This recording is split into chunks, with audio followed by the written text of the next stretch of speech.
exalting kings and bringing them back down. That's why it's always best to be humble. Because when you're humble, you're already low. Esau is not humble. Okay? That's why he's going to be brought down. Okay? And Yahushua, he humbles his elect. Okay? Esau is an example of how not to be. Okay?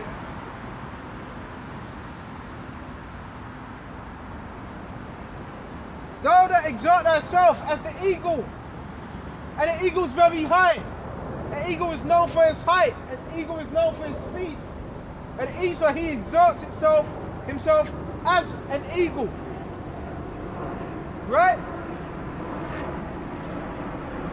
And thou set thy nest among the stars. He space programs and so forth. Okay?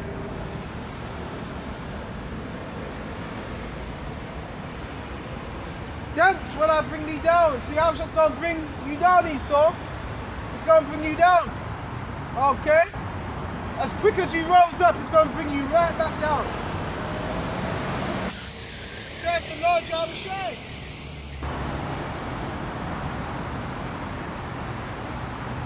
So they shall build, but Yahushua's going to throw down. Right? Every kingdom had its time to rule. So we're going to go into, let's go into Daniel's. We're going to go into Daniel's 2nd chapter. See if we can find it.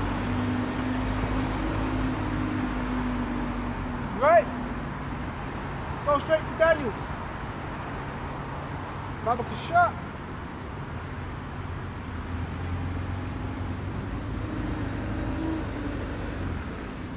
So this is Daniel's 2.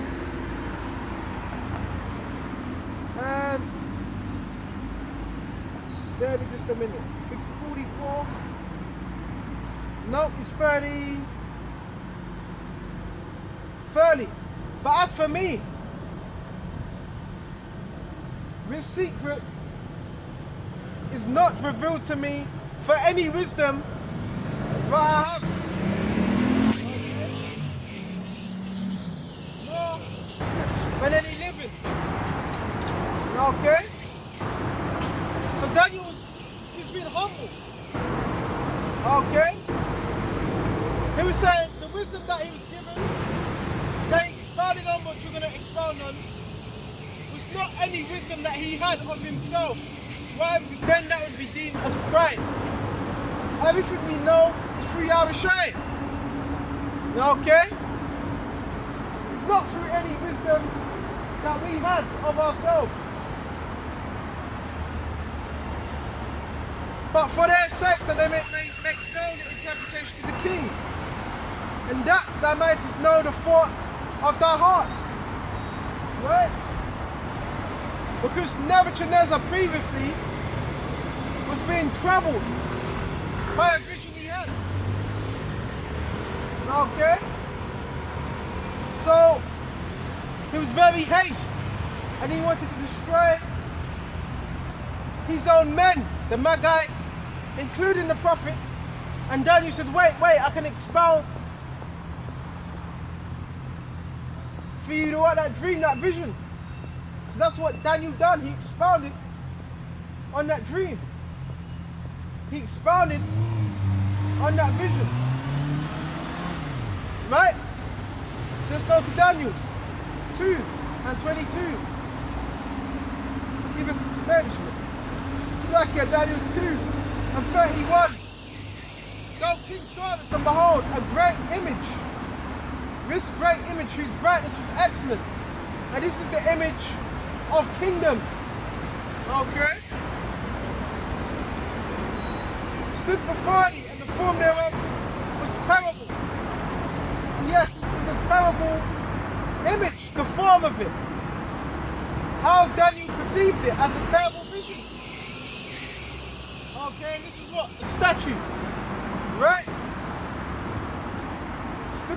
body, and the form thereof was terrible. The image of it, the form is the image of something, right? And it was deemed as terrible. Okay? This image head was of fine gold. And the gold, see, all these elements represent kingdoms. And the gold was representing what? The Babylonian kingdom, which was run by what? The Assyrians. That was the image of gold. Right? And his breast and his arms, silver. And the breast and the arms, silver. What was the later kingdom after that? Okay, it was the Medo-Persians. Okay? So who took down the Babylonians? The Medo-Persians. What? Cyrus, Xerxes. That reckons what the silver. His belly and his thighs of brass. Right? So now, what was the belly and thighs of brass? Greece. Okay? You had Alexander. Okay, that took down what? The Persians. Okay, so these elements represent different kingdoms. Okay? These legs of iron. And the iron would be today what? The US. Okay, and some of the European nations rather strong. His feet part iron and part clay. So the part iron would be strong nations, Germany and so forth. Okay, the weak nations would be what? Greece. Greece is a weak nation, it's very what? In a lot of debt. Okay? So that would be considered what? A weak nation. And his legs of iron and his feet of parts iron and parts clay. The clay would be the weak nation. Okay? Thou sawest to that stone was cut out with hands. Spare me just a minute, let me check the time. It says that stone. Man, how did it? Man, I ain't got long. The battery's running low. I'm gonna have to shut off. You shut off on this. I thought I had more time, so luckier. And that service to that stone was cut out without hands. Okay? Which smote the image upon his feet, and that stone represents Yahweh Shai. Okay? Which smote the image, okay, upon his feet that were of iron, clay, and break them in pieces, which represents the kingdoms. The iron. Then was the iron and the clay and brass and the silver and the gold broken to pieces together and became like the chaff of the summer, flushing floors like the residue. And the wind carried them away, and there was no place found for them. And because Babylon, this system we're in today, this Roman system, incorporates all these other nations and their doings and their philosophies. Okay? And the stone that smote the image became a great mountain and filled the whole earth, which represents Yahweh Shai and the kingdom. Okay? This is the dream and the interpretation thereof before the king. So that was the dream. Okay, that's why it says in Amos, what, 3? Okay, he revealeth his secrets unto the prophets. Okay, nobody else. So with this lesson, I hope this is edifying. I wish I could go on longer, but the battery is short.